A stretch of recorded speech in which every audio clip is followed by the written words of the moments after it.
Hi, everyone, and welcome to Inside Bristol. I'm your host, Sheridan Nichols, and I've got Lieutenant Chase with me today from the Bristol, Tennessee Fire Department, and we're going to talk about fireworks safety. This is a fun time of year to go get those fireworks and shoot them off, but there are some rules and some things we all need to know. Where should we start with that? As always, fireworks they're actually a dangerous product. The IAFF always recommends to leave fireworks to the professionals and watch, but obviously they are a Tempting thing to buy. Especially around July 4th. Yes. They always recommend safety, staying away from structures, keeping fireworks out of children's hands. Yes. Even common sparklers tend to burn well over 1,200 degrees. Wow. And they can inflict several extremity injuries, eye injuries, facial injuries. Actually, roughly a third of injuries are children 15 and under, related to fireworks. So they always recommend safe distancing, and they also recommend some alternatives for small children, like red and blue silly string, glow sticks, things of that nature. They can still have fun with, but use in a safe manner. Not doing the fireworks, because sometimes I know you can buy them in this packaging and you think they're going to go up, but sometimes you get these duds and they go all different directions, and you can run into some real issues there. All fireworks have some sort of discharge instructions. Several structure fires have occurred because a cake is tipped over, or we've had a misfire, or they just go in a different direction than what's anticipated. So most injuries and fires related to fireworks are some sort of malfunction of that nature. And there's places really where you're not allowed legally to shoot off fireworks. Yes, that's correct. You're actually not legally supposed to shoot off fireworks inside the city of Bristol. Most cities in the Tri-Cities have a ban on fireworks discharges. So you can be reported and have a visit from law enforcement if those are seen inside the city limits. Okay.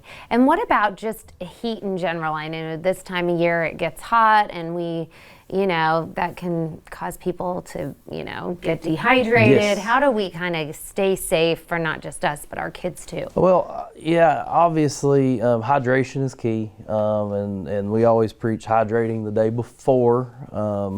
You can dehydrate very quickly, especially in these temperatures that we're experiencing right now. You can quickly escalate from heat exhaustion to heat stroke. So we always tell people to watch out for any dizziness, nausea, vomiting, things of that nature. Stay in the shade if you can. If you've got to be outdoors, stay well hydrated. There's so many different products now with cooling fans, misting fans, cooling towels. Just try your best to stay cool. With the temperatures we have this week especially, don't leave anybody inside a vehicle that's not running. A 90-degree day can actually equal temperatures inside a non-running vehicle of up to 120 degrees. Wow. So the effect of the rapid temperature rise in the body can really cause quick medical conditions to arise. Mm-hmm. And lots of sunscreen too on these hot sunny days, because you don't think about like some of the burns that you can get. Correct. Especially the weather that we're experiencing right now in July. A typical day out enjoying yourself can turn into a extreme sunburn, which could lead to sun poisoning. Yeah. And other conditions that can follow. Yeah, it definitely can be scary too. If it just takes forgetting, especially the shoulders. I always feel like people forget to keep reapplying, and the next thing you know, you get these awful blisters, and it's not good. So, anything else we're missing that you want to add to get people safe around this time of year? Obviously, with July 4th, July is a prime grilling month.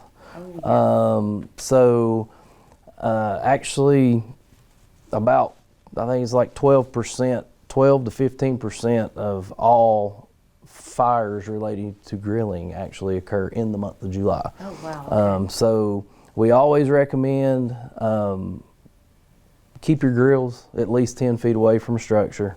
Don't grill on a patio or a deck, especially an elevated deck like an apartment complex.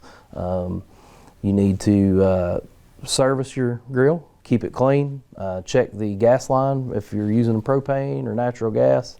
Make sure there's no leaks. Keep a kid-friendly zone around the grill. They recommend at least 3 feet. That way they don't get too close and touch things that are too hot. And the biggest thing really is just keep an eye on the grill as well. Don't leave it unattended, because you can have a grill fire that can extend into a structure very quickly. And those cases, they typically spread very fast too, because they can get into the roof line and carry across the house.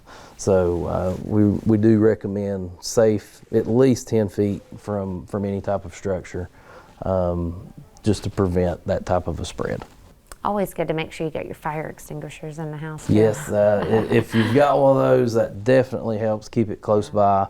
The big thing is really just paying attention and not having unattended cooking as well. Perfect, great. Thank you so much for being on today. Don't go anywhere, we'll be right back. Hi everyone, and welcome back to Inside Bristol. I'm your host Sheridan Nichols. We've got Kay Ward joining us now to tell us a little bit about the book bus. Here she is.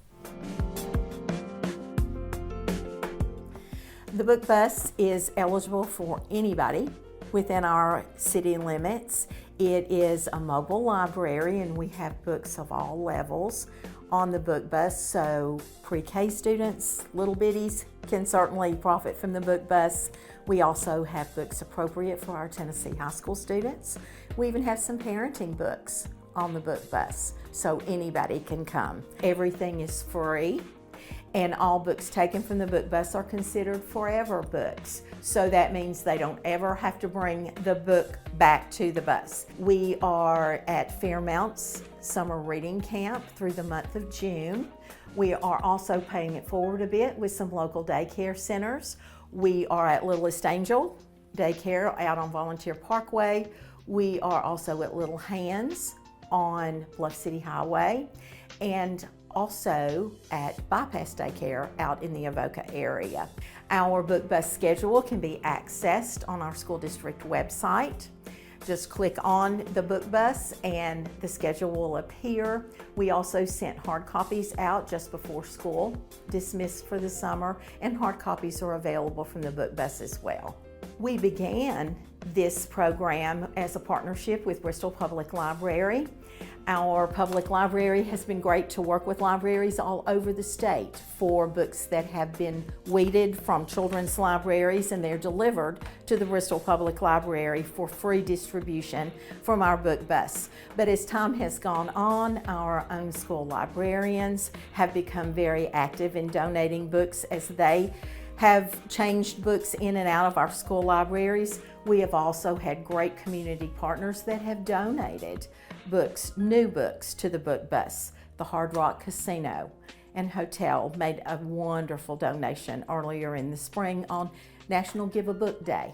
So we have lots of new books available as well. Everything is donated, so everything is free. It's very, very important to keep reading throughout the summer to prevent that summer slide.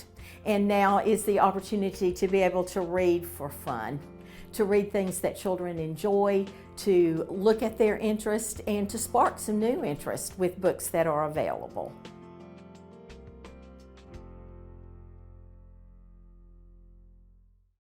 Hi everyone, and welcome back to Inside Bristol. I'm your host Sheridan Nichols, and I've got Paige Williams with me today talking about some important information from the Department of Public Works. She's going to share with us a new process for all of us to get rid of some of that junk and brush, and what are we doing? So typically what we normally do if citizens have brush or bulk items that they want to pick up during the week, we try to run those brush and bulk trucks on the same day that your trash comes.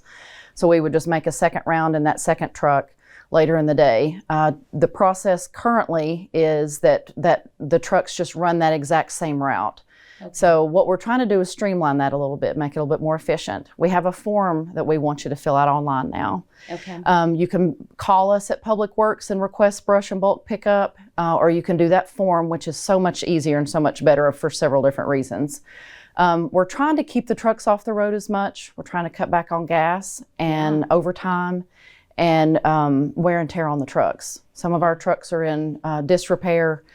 We get behind on some of our routes because the trucks are in the shop because of disrepair. So we're trying to kind of manage that a little bit more. So form is online on the city's website under Public Works. It's got some guidelines for you.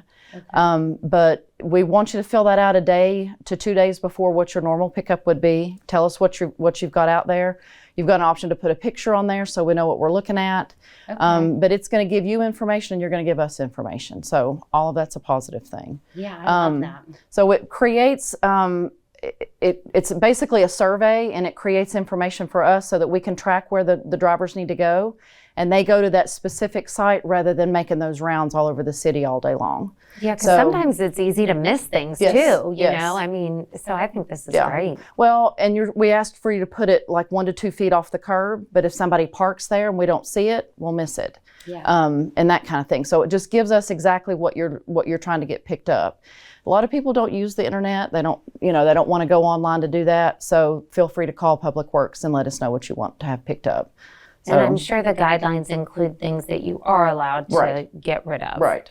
So if you're doing work at your house and you're, redoing a back porch, as long as that work's not contracted out by someone else, you've put that on the side of the road. We like all those pieces to be 8 feet or smaller. So we can't, the truck can't pick up those larger items. It's not built to do that. Okay. Brush items, if you trim trees or bushes and things like that, we just like it to be as close to the curb as you can get it with, obviously not on the sidewalk or roadway. Just to make that truck a little bit easier, have easier access to what we're doing.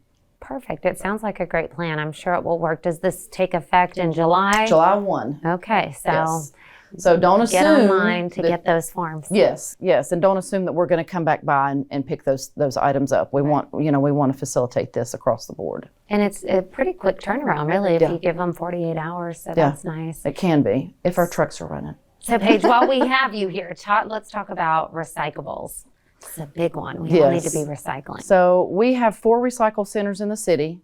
One's down at the Exide Drive Fire Station. One's behind Holston View Elementary School. We have one on Broad Street, and we have one over on Blackley Road near our transit offices. We've got some guidelines online on the website, and we've got some signage out for exactly what you can recycle. But we want to educate people on what they can't bring over there as much as anything. To be honest, it's kind of turned into a dump in a lot of ways. People are just bringing household trash, bags of trash, and they're just leaving it. We've got tires being dropped off, and we do not recycle tires. We have tires there daily that people just bring in and leave those. The boxes need to be broken down, and those boxes need to be empty. If there is any kind of plastic or bubble wrap or styrofoam or anything like that that's placed in that recycle bin, the waste management company that picks that up considers that contaminated, and it doesn't get recycled. Oh, wow. So all the work that we're all trying to do to make sure that we're recycling these items, it's really not happening if those bins are contaminated. If you don't break those boxes down, the bins get filled quicker, and then a lot of that ends up on the ground. And anything that's on the ground is considered litter, and it goes to the landfill. Okay. So the recycling's not happening as much as what we want it to, just because people maybe don't know what the process is and they don't know what they should or shouldn't do. So if you have questions, please call us. We really, really want to get this stuff, working in the right direction. We're having to pull guys off of their normal job to come over there and clean the recycle places every morning. We have to pull them off of their job, which slows down the trash routes and slows down the other things that we've got to do in the city. And it's really, we've got quite a collection of pictures, and it's a big mess. Oh gosh. So we really, really want some help. If you see somebody doing dumping, is what we consider that, dumping and littering. If you see somebody doing that, let us know. Give us some information. We've got patrol checks set up. The police department's coming by. and they're monitoring that a little bit more heavily than what they normally do. And people that are doing that incorrectly, we need to have them know what they should and shouldn't do. And if they continue to do it, they can be violated for that, can be prosecuted for that. Sorry. Yeah, and there is a list online that really kind of explains to you the breakdown of what you can recycle and what you can and how it needs to be. Because we want to continue to do it. Absolutely. A lot of our Sullivan County, you have to pay to do that. I believe that Bristol, Virginia doesn't offer that service anymore. So we're kind of an anomaly at this point that we still do. So we don't want to have to get rid of it, but we also don't want to have a lot of the issues that we're having. So, Gotcha. All right. Well, it's good to know, and everybody will take note, I'm sure, and be looking up like, what am I doing wrong here? Hopefully. And again, if you have questions, call us. Yes. Check the list online, and it outlines pretty much anything that you need. Perfect. So. Great. Well, thank you, Paige, for You're being very on welcome. today, and thank you for tuning in. We'll see you next time.